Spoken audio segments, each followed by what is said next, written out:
welcome to another Breath Prayer Thursday for you. We will be in Psalm 84 today, a psalm of longing. So let's go ahead and read Psalm 84.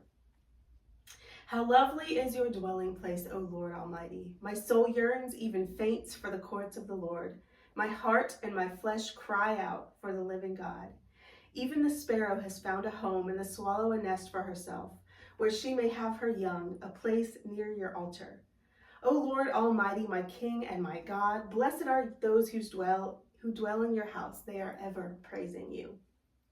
Blessed are those whose strength is in you, who have set their hearts on pilgrimage. As they pass through the valley of Baca, they make it a place of springs. The autumn rains also cover it with pools. They go from strength to strength till each appears before God in Zion. Hear my prayer, O Lord God Almighty. Listen to me, O God of Jacob. Look upon your shield, O God. Look with favor on your anointed one. Better is one day in your courts than 1,000 elsewhere.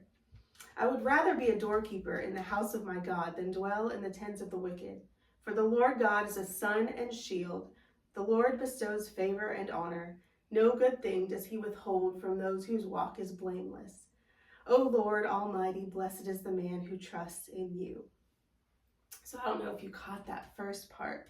My heart and my flesh cry out for the living God. My body cries out. So it's a psalm of longing. You can almost feel it in those words. A longing for heaven, for the living God, for safety, for shelter, for strength, for walking with God, for just a taste of God's dwelling. Did you notice? I would rather be a doorkeeper. I would rather be on the edge of God's house than dwell anywhere else. How do we express longing? We reach out. In fact, if you ever have tension in your arms, it is likely that you have unexpressed longing. You long to hug somebody you haven't seen in a while, or you've lost, or you just long to reach out to someone in some way and aren't allowing yourself to do so. So to release that tension, go ahead and reach out to them, or go try to even hug yourself or hug somebody else. That can help release the tension. That was just a little free side note for today. But how one of my teachers, somatics teachers, Pat Ogden, said, how we reach out reflects predictions of whether others are accessible, how probable it is that they will be empathetic and supportive if needed.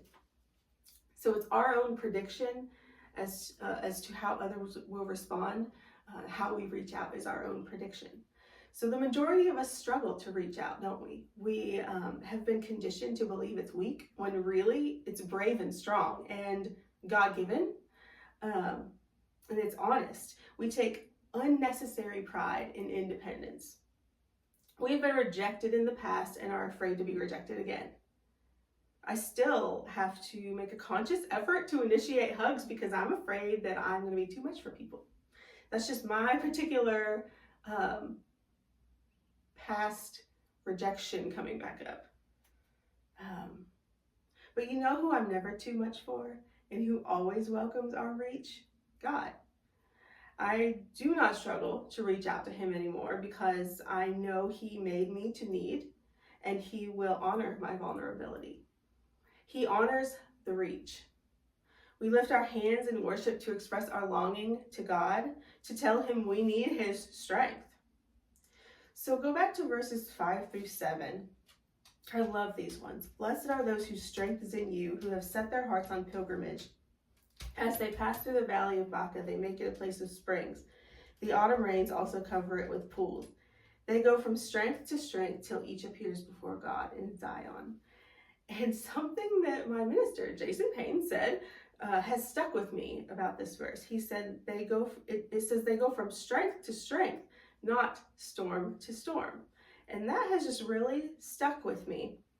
But verse 6 says there will be storms. There will be weeping, and the weeping is welcome. It's necessary. It fills the valley with springs.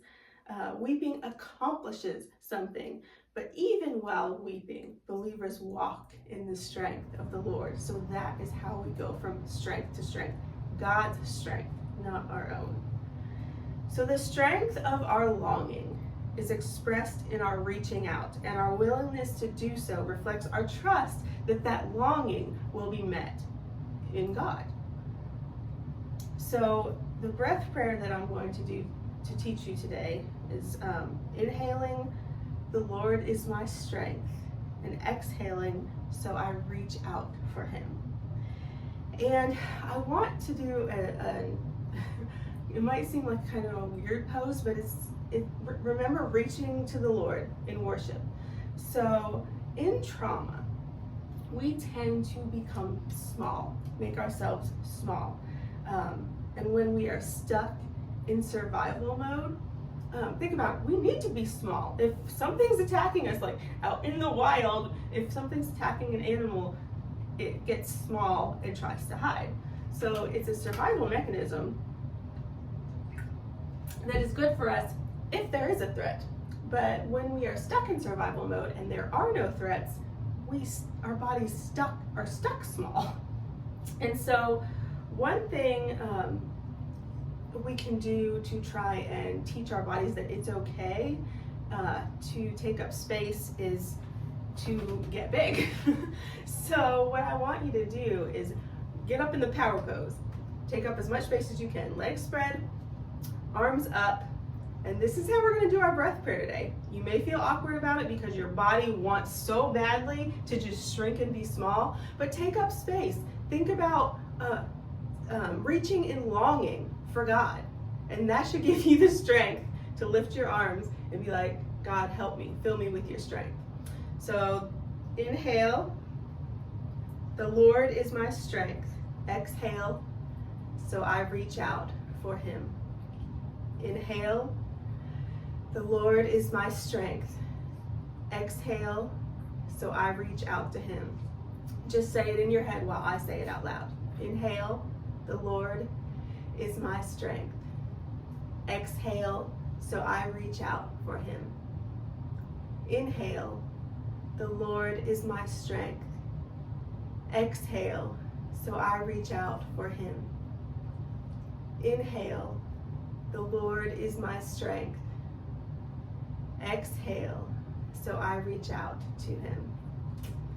So there you have it. Our bodies just prayed, and as your breath reminds you throughout the day to reach out to the Lord, allow it to do so. Allow your breath to lead you into prayer. And do the power pose as much as you want. I had a coach once who walks down the road like this, just to teach her body that it's safe. It is safe to take up space.